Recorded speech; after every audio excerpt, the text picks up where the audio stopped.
Tanah bergerak melanda desa Padasari, Kabupaten Tegal, Jawa Tengah pada Jumat lalu. Sejumlah bangunan termasuk rumah warga hingga fasilitas umum rusak parah. Akibatnya lebih dari 2.000 jiwa mengungsi. Pemkab Tegal pun akan menyiapkan hunian sementara. Bagaimana mitigasi bencana tanah bergerak agar tidak menimbulkan korban jiwa dan juga meminimalisasi dampak kerusakannya? Kita akan bahas dengan sejumlah narasumber yang sudah bergabung melalui sambungan daring. Sudah ada Kepala Pelaksana BPBD Jawa Tengah, Bergas Catursasi Penanggungan, dan Pakar Manajemen Kebencanaan Geologi UPN Veteran Yogyakarta, Eko Teguh Paripurno. Selamat pagi Pak Bergas, Pak Teguh. Selamat Selamat pagi, Mas. pagi. Ya, saya mau ke Pak Bergas dulu. Pak Bergas, ini update untuk hari ini. Hingga pagi hari ini, apakah tanah di Tegal ini masih bergerak dan seperti apa keadaannya, Pak? Ya, jadi terima kasih ya. Jadi kondisi lokasi Padasari Kabupaten Tegal yang terdampak tanah gerak, apabila terjadi hujan, masih dimungkinkan terjadinya gerakan tanah.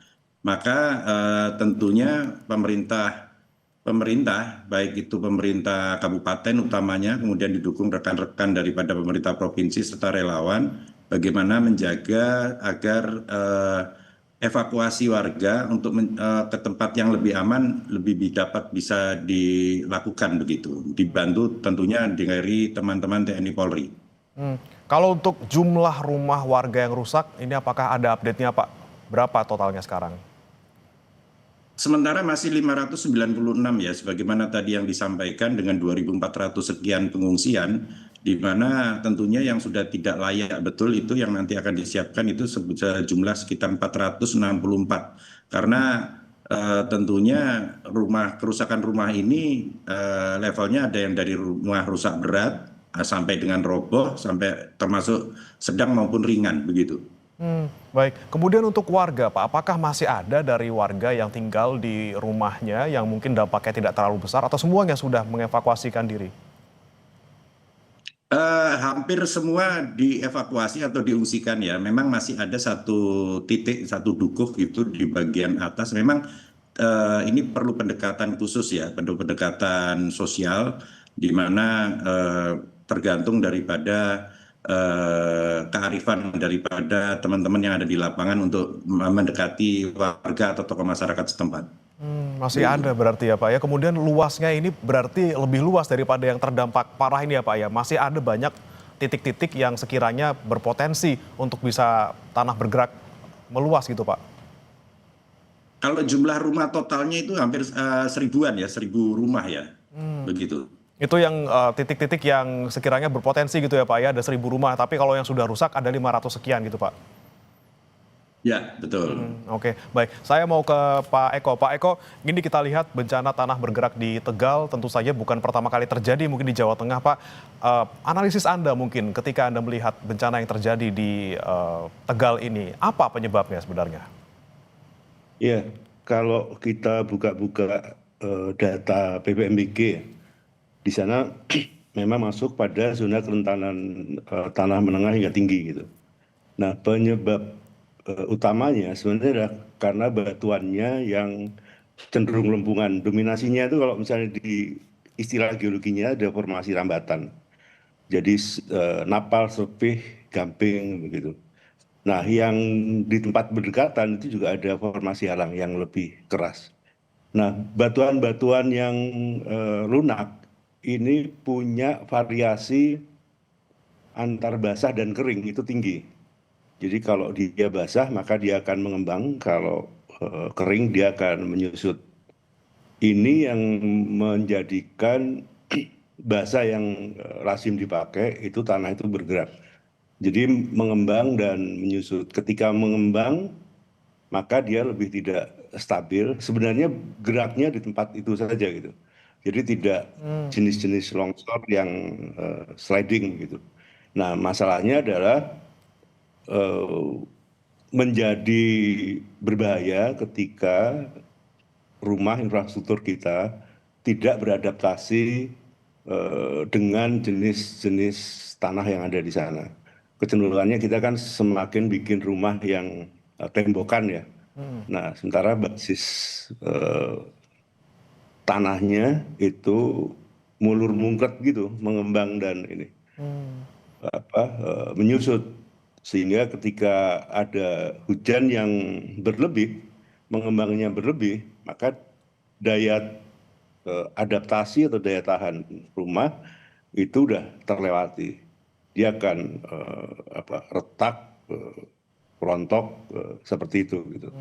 Tentunya Nah, hujan. pilihannya memang semaksimal adaptasi tanah ya untuk rumah di sana, dan pilihan yang lain memang mencari tempat yang lebih aman. Karena nanti itu ada kepentingan yang berbeda.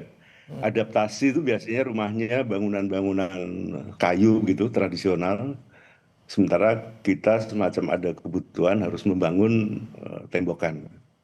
Nah, pilihan ini menjadi menarik untuk didiskusikan secara arif seperti yang tadi disampaikan Pak Bergas itu.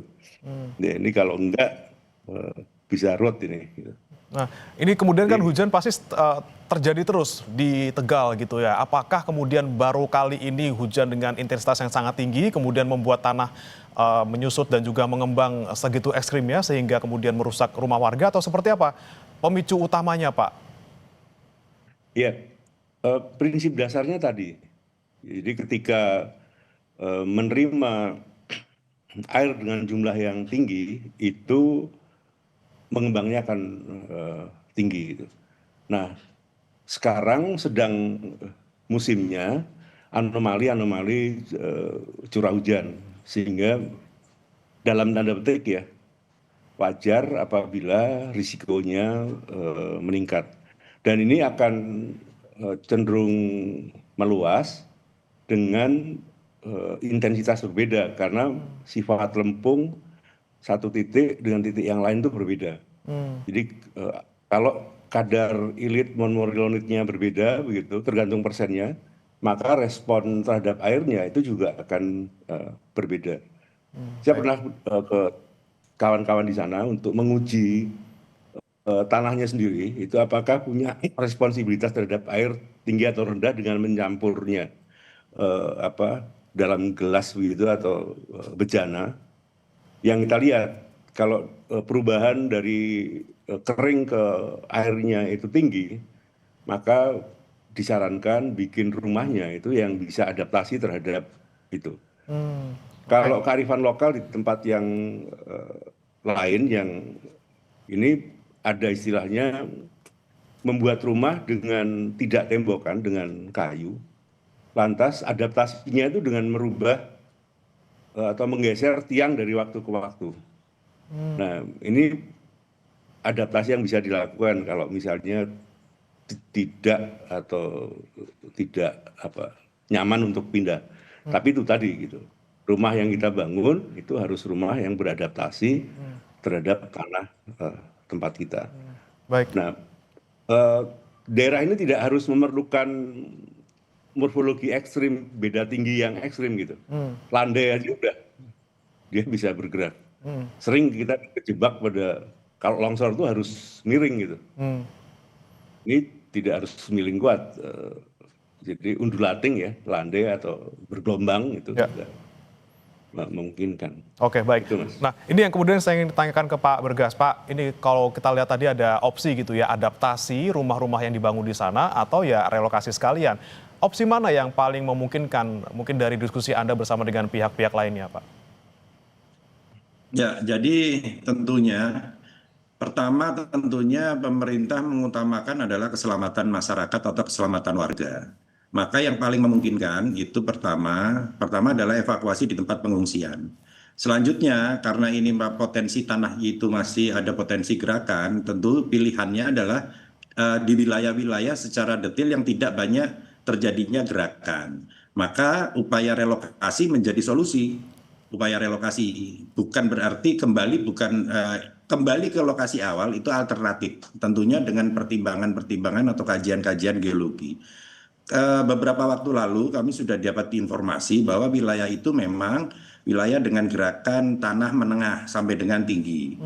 Dan itu tidak hanya di Pandasari, artinya hampir satu wilayah kecamatan begitu. Karena beberapa waktu lalu di tahun 2023 kalau tidak salah, di Damar Suci, Tegal juga itu bersebelahan dalam satu kawasan yang sama, itu juga terjadi tanah gerak yang sama. Begitu. Tentunya upaya relokasi menjadi memungkinkan. Betul apa yang disampaikan beliaunya, Kang Ete, bahwa berharmonisasi dengan lingkungan menjadi penting. Karena selama ini masyarakat membangunnya tembok begitu. Padahal struktur beton bertulang itu pada saat terjadi tanah gerak, dia pasti langsung rusak. Beda dengan kayu. Kalau kayu miring itu langsung diperbaiki. Lah ini kan tidak begitu ya. Tidak, kalau beton itu jelas tidak. Ditambah lagi berat tonase daripada beton bertulang.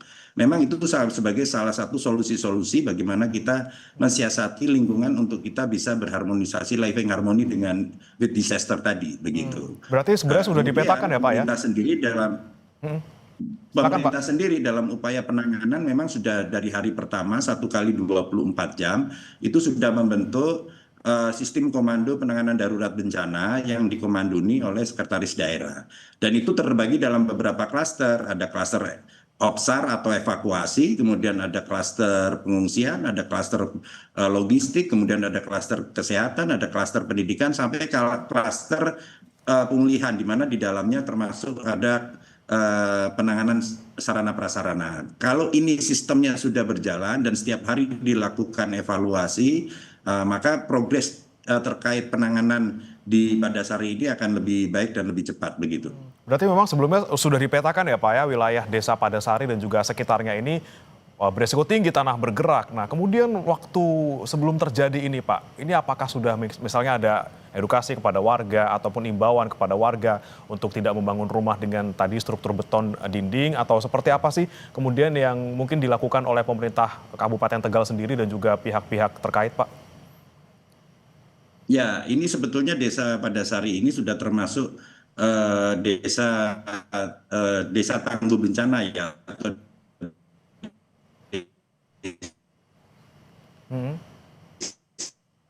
desa yang dibangun oleh masyarakat. Hal-hal seperti ini, maka dari awal itu informasi sudah langsung didapatkan ke kami, kemudian habis itu informasi sudah dapat ke kami, kemudian teman-teman sudah langsung bergerak, di mana warga setempat sudah dengan FPRB-nya itu sudah langsung melakukan upaya-upaya penyelamatan. Dan ini menjadi penting dalam rangka upaya untuk meminimalisir korban, utamanya korban jiwa ya. Begitu Mas. Oke, baik, saya kembali ke Pak Eko. Pak Eko, tentunya tadi disebutkan bahwa ini adalah lokasi yang memang rawan, sudah kelihatan dari bentuk batuan di dalam tanahnya seperti apa, sangat rentan seperti itu. Nah, sebenarnya tanda-tanda seperti apa yang bisa dilihat oleh warga sebelum akhirnya rumah mereka tergeser ataupun rusak akibat tanah bergerak? Ya, saya kebetulan pernah ke Dharma Suci ya, yang tadi disampaikan Pak Bergas. Saya ajak kawan-kawan itu melakukan penelitian sendiri tanah di rumahnya. Karena memang satu rumah saja misalnya, itu tingkat ekspansif lempungnya itu bisa berbeda-beda. Di depan rumah, belakang rumah, gitu, itu bisa beda. Jadi bisa depan itu retak gitu, naik, gitu. Yang belakang tidak. Gitu. Nah, caranya dengan tadi saya bilang mencampur, membandingkan tanah kering dan basah gitu, setelah dicampur air. Nah, kalau anomalinya tinggi, perbedaannya tinggi, maka kita perlu berhati-hati.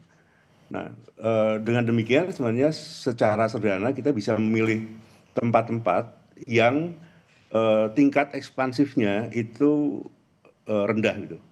Yang kedua tentunya tempat yang ada enggak ya rembesan, gitu, retakan yang kaitannya dengan bidang gelincir gitu. Atau yang lebih lagi kita milih tempat yang jauh dari lereng karena kan ada ancaman. Pilihan-pilihan tersebut itu bisa dilakukan warga. Jadi kalau rumah kita tuh kebetulan tingkat ekspansif lempungnya tinggi, ya nyari tempat yang lebih ringan. Saya sering bergurau bahwa ekspansif lempung dan tidak itu nggak ada hubungannya dengan kelakuan orang ya. Jadi misalnya, wah rumah dia retak ya, karena banyak dosanya, itu nggak ada. Jadi ini kan sering di daerah sering suka digitu ya. Ini lebih pada sifat tanahnya. Jadi kita bisa mencari. Tapi Nah, Pak Eko, punten, kalau untuk ya. tanda-tanda yang awam gitu Pak, misalnya tanahnya sudah ditempati, rumah sudah terbangun, apakah kemudian sebelum nanti tanahnya ekstrim bergeraknya sampai terbelah gitu, apakah mungkin masyarakat bisa merasakan tanda-tanda misalnya goyang-goyang sedikit, atau mungkin ada merasa yang aneh gitu di rumah mereka, adakah tanda-tanda yang bisa dilihat warga sebelum Ya. terjadi yang ekstrim seperti itu Pak? Jadi kalau di daerah-daerah yang lempung begini, ya, eh, tidak seperti longsor yang pada umumnya bergerak cepat gitu. Gejalanya sebenarnya pelan-pelan. Ketika musim penghujan, ya akan jejak retakannya ada gitu. Sampai bangunan itu nggak bisa adaptasi terhadap perubahan tanahnya. Jadi kalau kalau kita membayangkan ini tidak sebagaimana gerakan tanah jenis longsor yang cepat begitu, tapi ini ada adaptasi gedung yang sampai titik kita tidak mampu gitu. Karena itu sering ada orang merasa, oh rumah saya nggak apa-apa sih, gitu. Tapi karena mungkin di titik itu ekspansifnya lebih rendah gitu. Jadi tidak cepat ya, tapi prosesnya itu pelan-pelan sampai kita nggak sanggup. Nah, kebetulan kalau penjenuhannya bareng, ya tingkat ekspansifnya sama, maka itu proses itu terjadi pada luasan yang besar dan bersamaan, seperti yang terjadi sekarang. Artinya bangunan itu secara bersama-sama tidak mampu lagi beradaptasi terhadap sifat ekspansif lempung itu gitu. Oke, Dan ini tergantung tergantung tanahnya ya Pak ya? kita ya. Iya, semakin kita sadar bahwa ini terjadi bergerak, maka kita pindah. Tapi Baik. jangan lupa ada juga loh yang gablek begitu. Artinya sudah Udah kelihatan gitu rumahnya retak-retak udah dikit gitu ya? kelihatan tapi masih bertahan. Gitu. Oke, ini tergantung berarti masyarakatnya masing-masing bisa menyikapi tanda-tanda yang mereka lihat di rumah mereka masing-masing gitu ya Pak ya. Baik, saya kembali ke Pak Bergas. Pak Bergas, untuk rencana relokasi ini apakah sudah ada tempatnya yang sekiranya akan digunakan untuk relokasi dan ini tanahnya sudah siap untuk dipakai atau seperti apa Pak? Ya, jadi untuk relokasi sebagaimana yang disampaikan oleh beliau Pak Bupati Kabupaten Tegal, bahwa lokasi yang akan dijadikan tempat relokasi adalah lahan perhutani, di mana komunikasi ini sudah berjalan dari awal bahwa perhutani untuk bisa mendukung untuk dilakukan tempat sebagai tempat relokasi. Hanya saja memang perlu ada kajian geologi secara lebih detail lagi apakah lokasi ini aman, karena tadi yang disampaikan bahwa wilayah ini hampir semua memiliki potensi tanah gerak menengah sampai dengan tinggi. Tentunya informasi awal yang kami terima, tentunya yang pertama adalah kemiringan tidak sampai, kalau yang tanah gerak ini kan hampir di 30 derajat ya, itu hampir semuanya bergerak. Kalau yang di sekitaran mungkin bisa kurang dari 5 derajat, lah itu mungkin lebih dipertimbangkan lebih aman lah. Tentunya ini akan lebih detail lagi, akan dilakukan kajian geologi oleh ESDM Provinsi rencananya hari ini untuk memberikan rekomendasi. Itu yang pertama. Yang kedua, setelah pasca lokasi sudah ditentukan, maka yang digerakkan adalah land clearing atau penataan lahan yang harus segera dilakukan, karena apa? BNPB pada prinsipnya langsung Kepala BNPB juga kami sudah komunikasi, sudah setuju untuk segera dilakukan upaya pembangunan. Tidak harus seluruhnya dulu, yang penting land clearing ini bisa dilakukan secara bertahap. Mana yang bisa dikerjakan segera dikerjakan, untuk bangunan dari BNPB bisa langsung diturunkan ke sana untuk dibangunkan, begitu. Targetnya kapan Pak mulai dibangun huntarannya kira-kira Pak? Ya secepat tempatnya ya, karena ini sudah pada prinsipnya tanahnya sudah ada. Tinggal ini kajian geologinya. Setelah kajian geologinya selesai, lakukan penataan. Kalau oh ya di sini layak, maka dilakukan land clearing. Tentunya dengan menggunakan alat berat. Maka DPU, baik itu DPU kabupaten maupun DPU provinsi, kami sudah koordinasi. Peralatan sudah ready, siap untuk melakukan.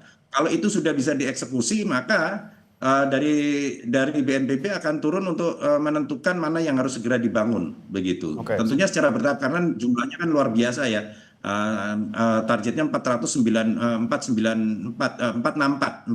dulu dan itu bisa terus berkembang begitu. Tinggal nunggu kajiannya, kalau sudah dipastikan aman semuanya langsung dikerjakan Pak Bergas ya. Terakhir saya ke Pak Eko. Pak Eko, untuk rencana pembangunan hunian sementara ini, kajian-kajian seperti apa yang harus diperhatikan? Kemudian apakah memang harus jauh dari tempat yang sekiranya masih berpotensi tanah bergerak atau seperti apa kemudian yang harus diperhatikan, Pak? Ya, standar yang baik, saya percaya kawan-kawan SDM Jatim, Jateng, ya, Mas Agus dan kawan-kawan itu paham betul gitu. Tentu mencari litologi bebatuan tempat yang tidak mudah ekspansif, jadi bukan lembungan begitu. Dan memang ini tidak berarti butuh luasan yang besar, titik-titik itu, selain juga ada ancaman terhadap kemiringan lereng, coba itu dihindari seperti tadi disampaikan Pak Bergas. Kalau lebih landai memang cenderung lebih aman, litologinya yang tidak plastis, demikian. Dan yang menarik sebenarnya karena range-nya itu sedang sampai tinggi, dalam tanda petik dimanapun berada, maka adaptasi huntara itu juga menarik untuk dipertimbangkan. Jadi huntaranya menjadi huntara yang beradaptasi juga terhadap jenis tanah yang di sana. Dan saya pikir teman-teman PUPR juga sudah akan menyiapkan jenis yang sesuai.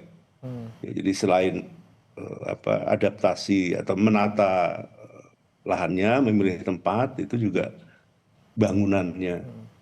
Itu yang perlu sesuai. Nah, karena huntaranya ini barangkali juga tidak model huntara karena erupsi gunung api misalnya, ya, atau banjir yang waktunya pendek-pendek, ini akan panjang, maka huntara ini menjadi huntara yang rada-rada huntap barangkali, ya, yang memungkinkan warga menempati sambil nanti mencari mendapatkan tempat yang sesuai bagi huntapnya. Oke, baik. Intinya selain pemilihan lokasi yang tepat, juga konstruksinya ya Pak ya diperhatikan menyesuaikan dengan kondisi tanah di sana. Terima kasih Pak Bergas Catur Sasi Penanggungan, Kepala Pelaksana BPBD Jawa Tengah, dan juga Pak Eko Teguh Paripurno, Pakar Kebencanaan Geologi UPN Veteran Yogyakarta, sudah bergabung bersama kami di Sapa Indonesia Pagi. Selamat pagi Bapak-Bapak.